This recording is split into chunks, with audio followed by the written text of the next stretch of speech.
Ang mga reformang ipinatupad ni Pope Francis sa simbahang Katolika, binigyang pugay ng ilang kongresista. Brigada Haji Camino, i-brigada mo! Live report! Isang ama na muling ipinaramdam ang personal na pananampalataya. Ganyan inilarawan ni House Assistant Majority Leader Jude Asidre si Pope Francis na anyay higit pa sa pagiging pinuno ng simbahang Katolika.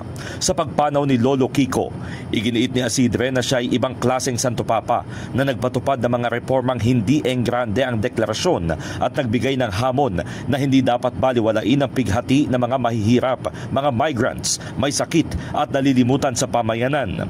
Binanggit ng kongresista na ang huling public appearance ng Santo Papa sa Apostolic Palace ay pagpapakita ng pagmamahal, lalo na sa Easter Monday na ginugunita ang pagpapakita ng nabuhay na Hesukristo sa kababaihan na nasa libingan.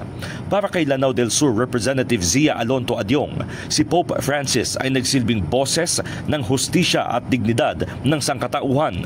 Binigyang diin ni Adyong na ang mga salita ni Pope Francis, partikular sa panawagang itigil na ang karahasan at pagdarusa ng Palestinians, ay paalala ng pagiging sagrado ng buhay, anuman pagkakakilanlan o relihiyon.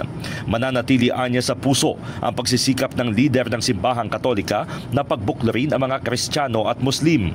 Samantala, idinagdag ni Representative Wilbert Lee na magsisilbing inspirasyon ang legasiya ni Pope Francis ng pagsusulong ng katarungang panlipunan, pagkakapantay-pantay, kababaang loob, kapayapaan, pagmamahalan at pagmamalasakit, lalo na sa mga nangangailangan.